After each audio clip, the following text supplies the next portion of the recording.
Tonight, a dramatic escalation of President Trump's illegal immigration crackdown.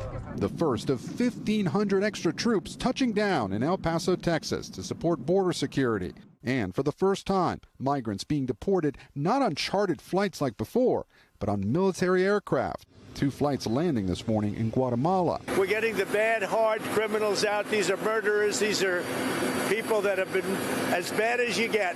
After a record 10 million illegal border crossings over the past 4 years, ICE now ramping up roundups of undocumented immigrants, making 538 arrests yesterday across the country, doubling its daily average in September. Cities including San Francisco, Salt Lake City, and Atlanta. In Newark, New Jersey, this surveillance video appears to show ICE agents making arrests. City officials and immigrant advocates say ICE agents raided this local business, arresting 3 undocumented immigrants and briefly detaining an American citizen, a military veteran, while they asked him for documentation. They were scrambling up delivery ramps. They were banging down bathroom doors to make sure no one was hiding inside. ICE doesn't call them raids, but targeted enforcement operations, adding agents sometimes encounter U.S. citizens while conducting field work and may request identification. Do you plan to use city resources to impede ICE? We're not going to participate in what we think is unlawful. Newark's Democratic Mayor Ras Baraka telling us late today there were 2 more operations in his city where more than a third of the population was born outside the U.S. Donald Trump won this election. What would you say to Trump supporters who are watching this and saying, that's what we voted for? They're wrong. I would say you're wrong. You were wrong then, and you're wrong now. Meanwhile, according to this internal memo obtained by NBC News, the Trump administration is reversing another Biden border policy, allowing ICE officials to quickly deport migrants who were legally allowed into the country temporarily under the Biden administration. Back in El Paso, Daniel de la Cruz lives just blocks from the border and praises President Trump for keeping his campaign promise on deportations. America needs to take care of the American people. I'm glad that Trump is in office implementing the law. Meantime, Gabe, you have some new reporting about Mexico's role in all of this. Yes, Lester, 2 U.S. defense officials tell NBC News that Mexico denied access to a U.S. military deportation plane on Thursday. As we mentioned, 2 planes landed in Guatemala today. Meanwhile, here in Newark, the mayor says that he expects more deportations over the next few days. Lester. President Trump today touring damage and hearing from displaced residents in parts of North Carolina ravaged by Hurricane Helene 4 months ago. I totally feel like that we have been forgotten.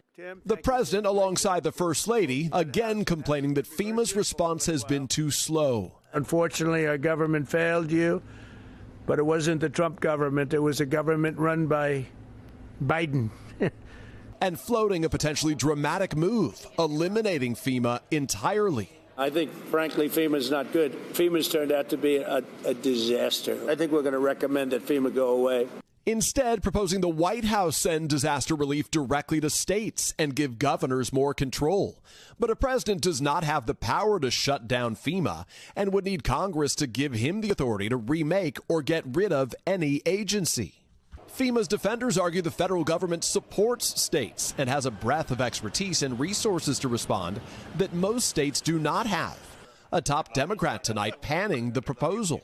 I mean, if there's one reason we're one nation under God, it's to deal with disasters. So no, we shouldn't get rid of it. Meanwhile, the president just landing in L.A. to visit the wildfire zone there, greeted by Governor Gavin Newsom on the tarmac, after repeatedly attacking California's Democratic leaders over the state's response to the disaster, and hours after detailing a pair of demands before he will offer more federal aid to the state. I want to see 2 things in Los Angeles: voter ID, so that the people have a chance to vote, and I want to see the water be released and come down into Los Angeles and throughout the state. Newsom's office says other states don't require voter ID, and California pumps as much water now as it could under Trump's first-term policies, writing, conditioning aid for American citizens is wrong. All of it with a final Senate confirmation vote expected tonight on Pentagon pick Pete Hegseth. Earlier, an NBC News review of records from Hegseth's divorce from his second wife, Samantha, includes a court-ordered agreement precluding either of them from saying anything publicly that would disparage the other. Since her ex-husband's nomination, Samantha has commented publicly about him only once, in response to a request from NBC News for comment on an affidavit by his former sister-in-law, Danielle Hegseth. Samantha told NBC News, "There was no physical abuse in my marriage."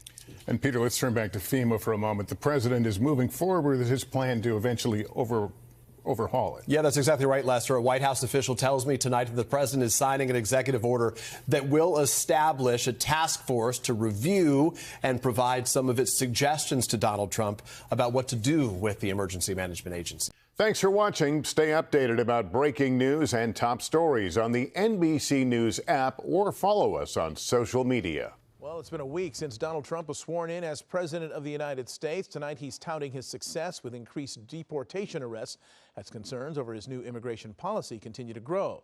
Eyewitness News reporter Michelle Fisher joining us now with more on that. Michelle. Well, Mark, it was a major campaign promise from President Donald Trump that he wasted no time implementing, declaring a national emergency at the southern border in a day one executive order. And tonight he spoke with House Republicans asking for financial resources to implement his crackdown on illegal immigration. We're tracking down the illegal alien criminals. We're detaining them, and we are throwing them the hell out of our country. We have no apologies, and we're moving forward very fast. President Trump today at the House Republican conference dinner calling ICE agents heroes as they, along with DEA agents, implement his illegal immigration crackdown with enhanced targeted operations. A record number of 1,100 deportation arrests were reported Monday across the country.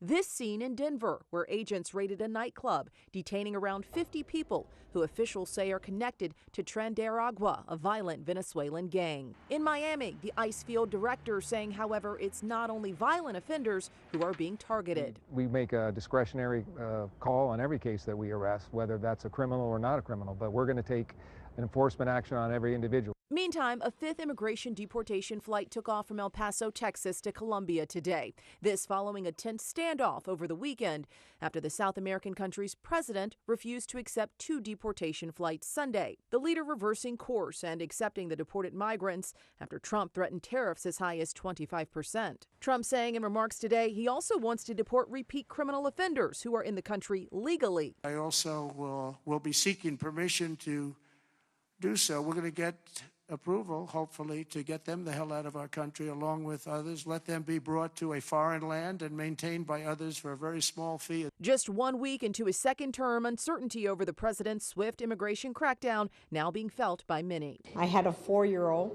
crying, fearing deportation.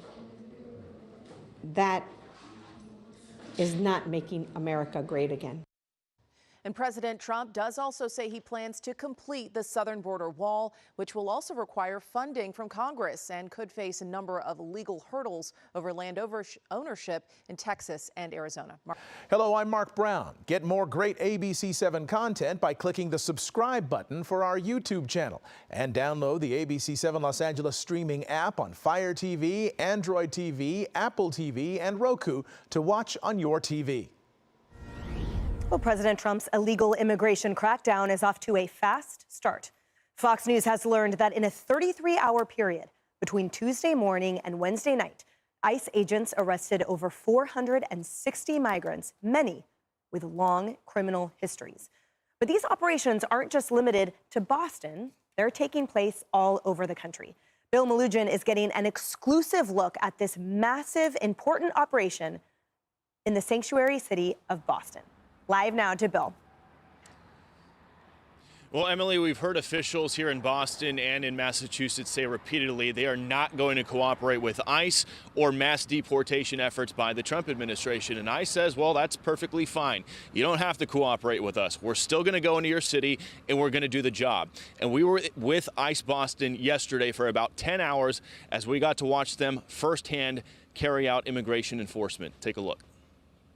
Good morning, everyone. It's a frigid 5 degrees in the pre-dawn hours just outside of Boston, where this team of elite ICE officers is briefing on their targets for the day. We're going to be targeting some extremely violent offenders today. Within moments, the officers are on the move, with eyes on their first target. Looks like we got movement, target vehicle coming out. They quickly take him into custody. He's an MS-13 gang member wanted in El Salvador for aggravated murder. And he has an Interpol red notice out for his arrest. We are targeting very violent threats to our community. I'm not going back to Haiti. One of those threats is this illegal alien from Haiti. ICE says he's a gang member with 17 criminal convictions in recent years. Trump, you feel me? Yo, Biden forever, bro. Thank Obama for everything that he did for me, bro. ICE Boston quickly takes down its next targets, including this illegal alien from Brazil who has an Interpol red notice for armed robbery. This Salvadoran illegal alien charged locally with rape and released by a sanctuary jurisdiction. Señor, ¿cómo se llama? And this Dominican illegal alien charged with assault with a deadly weapon and heroin trafficking. Officers also arrested this Guatemalan MS-13 gang member facing gun charges. ICE says he was released from local custody just the day before. Their detainer request was ignored because of sanctuary policies. And in a sign of shifting priorities with the new Trump administration, this man, who was in the same apartment as the target, was also arrested after ICE determined he's also in the U.S. illegally. This is what ICE calls collateral. So you guys got your main target just now, but you got somebody else. What just happened? So our main target was released by a sanctuary jurisdiction, not honoring a detainer. That person was released back into the community, and when we went to go find him, he's with somebody else who was previously removed from the United States. So he's going to go today too. And that is exactly what Border Czar Tom Homan has warned would happen. When we find the bad guy, he's probably with others that are in the United States illegally. They may not be a criminal priority, but we're not walking away from them. ICE Boston says they will continue to go into sanctuary jurisdictions and do their job. Today was a good day. Today we took several significant public safety threats out of our communities. Unfortunately, a lot were released by sanctuary policies, but we're here to tell the Commonwealth and the rest of the country that we're going to find them whether they're released or not. And guys, a quick note on some of the blurring we did in that story. We decided to hide the faces of the ICE officers, obviously, because a lot of them work undercover. We also blurred some of the faces of the suspects if their cases are still pending, if they've been arrested but haven't been convicted yet. We also learned after we were done filming that ICE picked up another target on the other side of the city. This was a previously deported Honduran illegal alien who was arrested locally and is facing charges for raping a woman while holding a gun in her mouth, guys. Those are the kind of targets ICE is picking up out here. We'll send it back to you. Bill Malugin, thank you. Kaylee, an absolutely frightening collection of individuals. Took 33 hours to get 461 out of the way. Amazing what a little bit of leadership, a little bit of gumption, and the mandate from the American people can do. And Emily, we were sitting there watching this, and you said 18 convictions for that Haitian individual. I mean, we were stunned to hear him say, bleep Trump. Thank you, Biden. Thank you, Obama. Biden forever, bro. Pay attention to what he is saying. That Biden and Obama enabled someone with 18 criminal convictions to sit in our country without any sort of accountability. There's a lot of people they need to add to that list. Mr. Haitian migrant, criminal who's no longer going to be here. Add Michelle Wu, the mayor of Boston. Add Brandon Johnson, the mayor of Chicago. Add Gavin Newsom, the governor of California. Democrats have enabled this. And what a smart move from this administration to put these images out there within 48 hours. Because I can tell you this, the media is trying to focus on crying immigrants whose CBP apps were canceled, their appointments were canceled. They're trying to find the collateral migrants who are swept up. Tom Homan said that would happen because Democrats are not being compliant. They're trying to find those stories. And the Trump administration says, here are the criminals that are going to make the next Laken Riley happen in this country. This is what we're doing, protecting women, girls, American citizens. And as Kaylee talks about the Laken Riley Act, Tom Homan warns these individuals, you will be arrested for, these collateral individuals, you will be arrested for resisting this. Yeah, you know, we do need to take a good look at the first law they broke, though. Because that is really the problem. They came into this country illegally. And the last administration wanted to legalize their illegal behavior and just turn them into our neighbors. And that's how these people have gotten to the point where, well, can we vote too? Eric Adams, don't forget what he said when he was a candidate before he decided he might need Trump to clean up this mess that he and the governor of New York have put on the citizens here in the state with illegal immigration. He said, oh, I'll see if you can vote, even if you're not here legally. So can we all just agree that when you break our law of sovereignty at the border, it counts, it matters, and they are going after the most violent among them and the criminals. And if they sweep up some, as you said, Kaylee, I believe, look, they're not playing ball with ICE, but they're also sweeping up people because those people are with the illegal guys who are committing the violent crimes because they're here illegally too. I can't say that enough. And does that mean that everybody gets pushed out? What it ought to mean is everybody at least gets vetted. Trace, I want to talk to you about something specific having to do with California. So we know that ICE issued over 420 detainers, which means that they demand to be notified when a national is released from custody.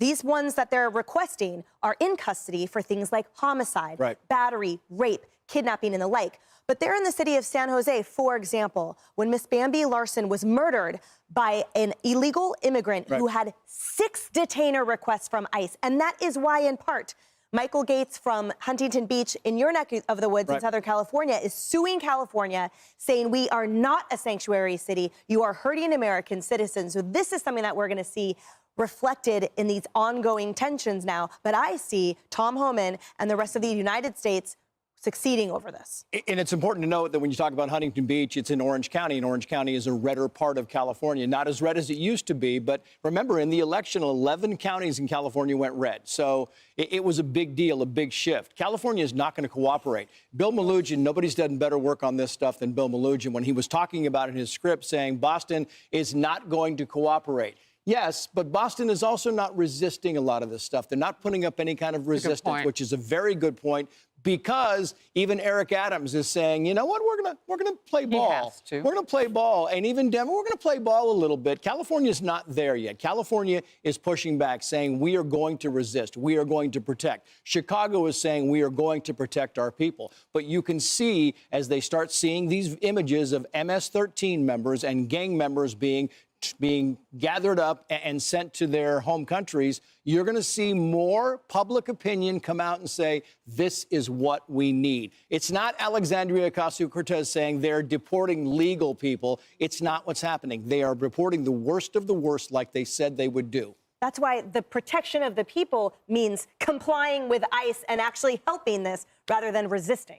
Well, and part of Bill Melugin's reporting, he commented on a woman, a neighbor, who, as they were bringing someone out, she yelled out of her window, "Thank you." This is what people voted for. We talk about Laken Riley and protecting the next Laken Riley. This was such a concern of so many Americans, women, moms, families, that their communities had just been turned into crime scenes because of these open border policies. And so I think that was, to me, just really crystallized a promise made and a promise being kept. And I hope we see more of it. And I'm with you. I love that we're getting these images because that totally debunks the left's whole narrative on this. Yeah, and those lives can never be restored. Those injuries can never be repaired. That trauma is permanent. So now this is just the first step in hoping rectifying that. Hey everyone, I'm Emily Campagno. Catch me and my co-hosts Harris Faulkner and Kaylee McEnany on Outnumbered every weekday at 12 p.m. Eastern, or set your DVR. Also, don't forget to subscribe to the Fox News YouTube page for daily highlights.